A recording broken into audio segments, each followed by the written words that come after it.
Very good afternoon, my dear students. We'll continue with the concept of decline of the Mughal Empire.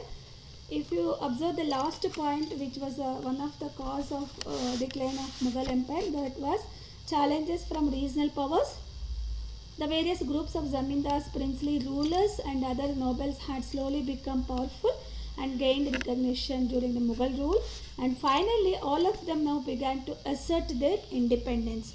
The Mughal princely rulers, the small princely provincial rulers, those who had been appointed as the governors, they rose into independent states. Have you got it? How did they rise into independent states? Today we will discuss. Rise of independent states.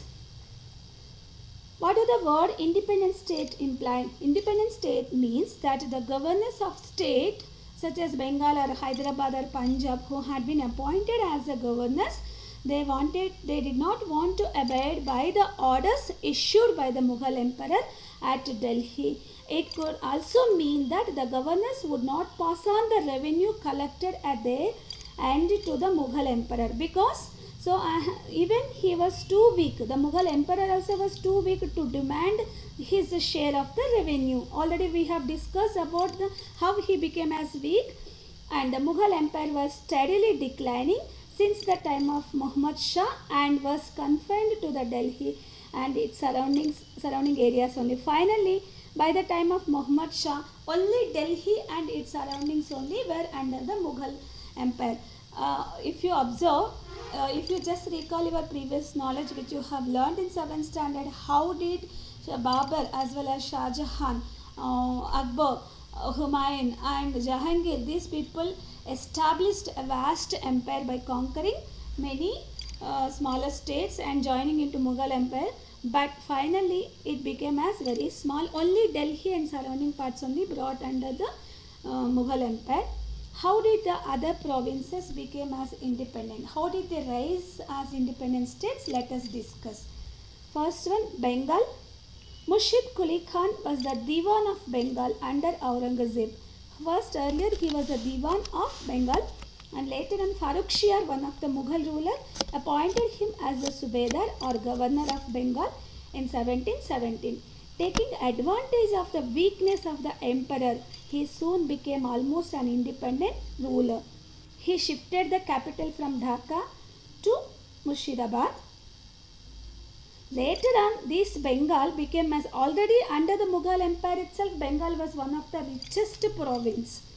Got it, my dear students? This richest province of the Mughal empire was the first province to be conquered politically by the British because this was because of its fertility of the soil and availability of many mineral deposits surrounding parts of Bengal and water resources, availability of water, whatever it may be, Bengal was one of the richest province which was conquered by the British also. First province which was conquered by the British also. About this I will explain you in further lessons, next lessons.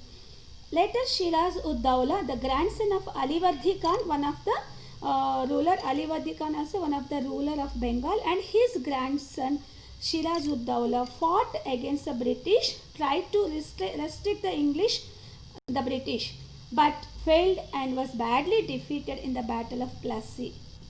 And after this Battle of Plassey only, the British established a strong administration in our India.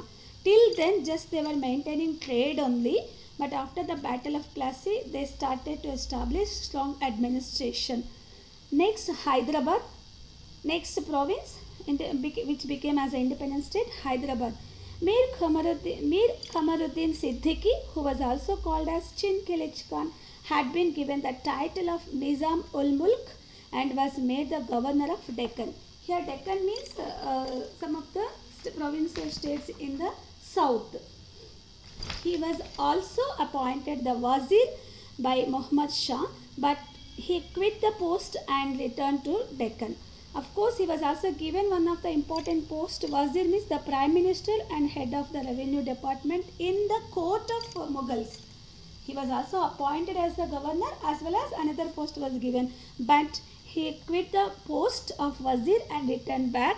He tried to check the growing strength of the Marathas in the Deccan and consolidated his hold over the region.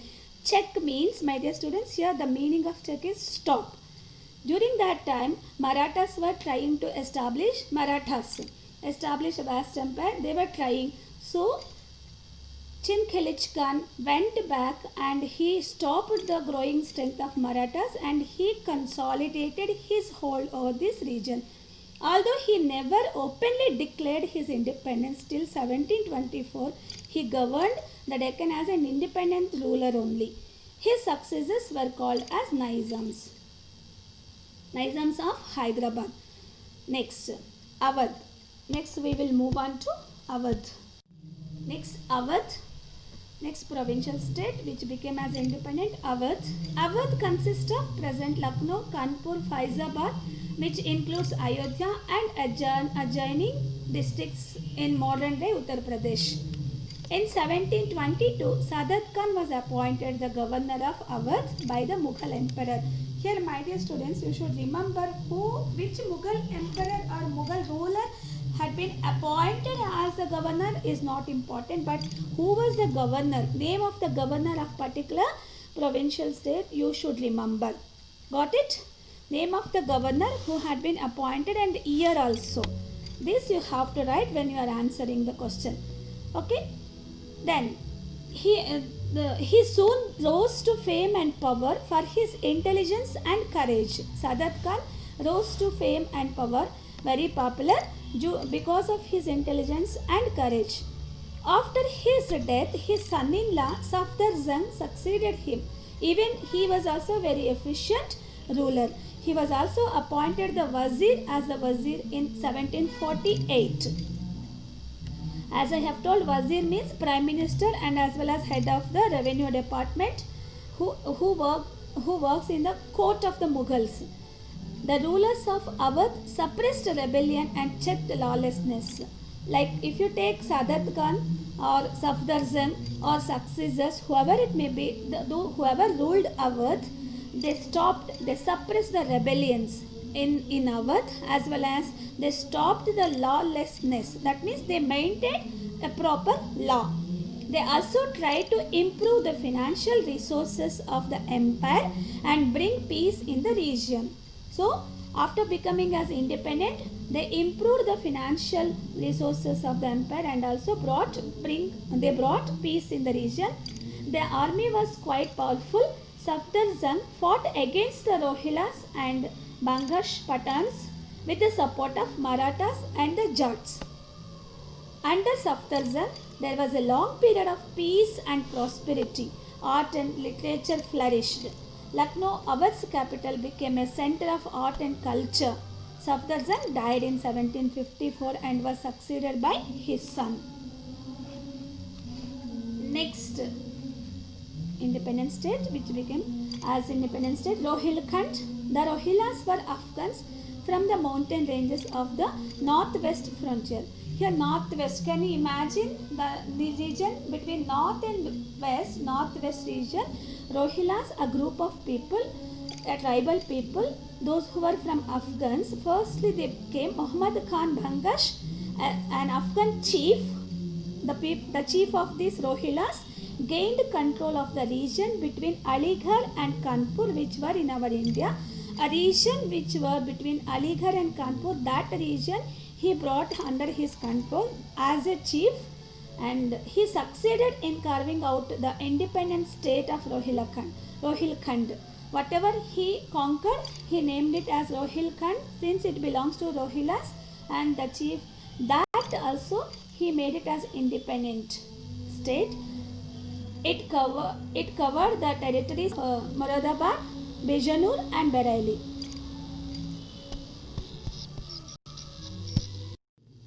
Next independent state was Punjab. To the north of Delhi, can you imagine where is Delhi and its north? Yes, the Mughal governor ruled Multan and Lahore. Mughal governor, one of the Mughal princes only had been appointed as the governor to rule Multan and Lahore. But however, the situation changed after the invasions of Nadir Shah and Ahmad Shah Abdali. As you all know that Nadir Shah first attacked Punjab and he marched towards Delhi, and also he destroyed Delhi. We studied in the previous concept. So after this invasion, eventually Mughals power declined and the Sikhs emerged as the supreme power in that area. Under the leadership of Guru Gobind Singh Ji, the last Sikh Guru, the Sikhs became a political force. Actually, the Sikh Gurus were preaching as some preachers as gurus, but later, after the last Guru, under Guru Gobind Singh Ji, who was considered as the last Sikh Guru, the Sikhs became as a political force.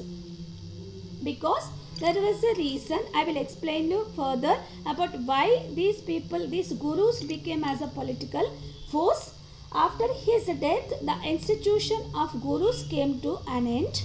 The leadership passed into the hands of his trusted disciple Banda Bahadur, who waged a war against the Mughals, which continued for 8 long years. He was ultimately captured and put to death in 1715 by the Mughals. Between 1756 and 1800, the Sikhs succeeded in bringing the whole of Punjab and Jammu region under their control. So, of course, though the Banda Bahadur, the disciple of Guru Gobind Singh Ji's disciple, had been killed also, put to death also, after his successors had succeeded in bringing the whole Punjab and Jammu region under their control, they organized themselves into 12 missals or groups. 12 missals or groups. Each missile was under a chief. Once again I will tell you, my dear. After the invasion of Nadir Shah, this Punjab became, Mughals had declined their power. Mughals' power started to decline and they had lost their power over Punjab and Lahore. Then the Sikhs emerged as the supreme power there. Under the leadership of Guru Gobind Singh Ji, the last Sikh Guru, these became as a political force who were just like gurus. Then after his death, his disciple fought against the Mughals and he was put under death. Next, after his followers succeeded to bring whole Punjab and Jammu region under their control. Later on, these Sikhs they organized themselves into 12 missals or groups. Each missile was under a chief. In the beginning, the missals cooperated with each other to extend the Sikh power, but gradually a struggle for power began among themselves itself. Towards the end of the 18th century, Ranjit Singh brought all the Sikh chiefs posted to the west of the river Sutlej under his control and established a powerful Sikh empire. So the credit goes to Ranjit Singh, who brought all the Sikh chiefs posted in the west under his control and finally established a powerful Sikh empire in Punjab. Although he was a devout Sikh, he was tolerant towards other religions also. The British entered into the alliance with him, but after his death, the empire began to break up due to internal struggle for power. The British took full advantage of the situation and finally succeeded in bringing Punjab under their control by 1840. Whatever it may be, my dear students, finally all these independent states who became as independence under the Mughal Empire, later on all these independent states had been captured by the British. Next independent states, Rajput kingdoms. Upon the death of Aurangzeb, the Rajput chiefs tried to break off their alliance with the Mughal Empire and established themselves as independent rulers. So, as you all know that Akbar was maintaining friendly relations with Rajput rulers also, right? But Aurangzeb did not maintain any friendly relationships with the Rajput rulers. You have studied in 7th standard. After his death, finally, these Rajput chiefs took as the advantage of the weakness of Mughal emperors and They tried to break off the alliance with the Mughal Empire and establish themselves as independent rulers. However, their own empire was divided into many small states. Again, amongst themselves there was division. There were divisions, and it broke into small states. The large Rajput states were involved in petty quarrels, simple, silly quarrels and wars with each other. Raja Savai Jai Singh, the ruler of Amber, was the most outstanding Rajput ruler of that period. A great statesman, he introduced many social reforms and took a keen interest in science and astronomy. He was the founder of the Pink City of Jaipur, which became as a great center of art and science. He built the Jantar Mantar and also erected observatories at Delhi, Jaipur, Ujjain, Mathura and Benares. Next, the rulers of Jodhpur and Amber were also appointed governors of Gujarat and Malwa respectively by the Mughal emperors. The Rajputs were involved in mutual rivalries and failed to unite against powers from outside. They lost their jagirs outside their states, and with the rise of the Marathas, their influence began to deteriorate. Anyhow, in this way, many of the small rulers who were under the Mughal Empire rose as independent states.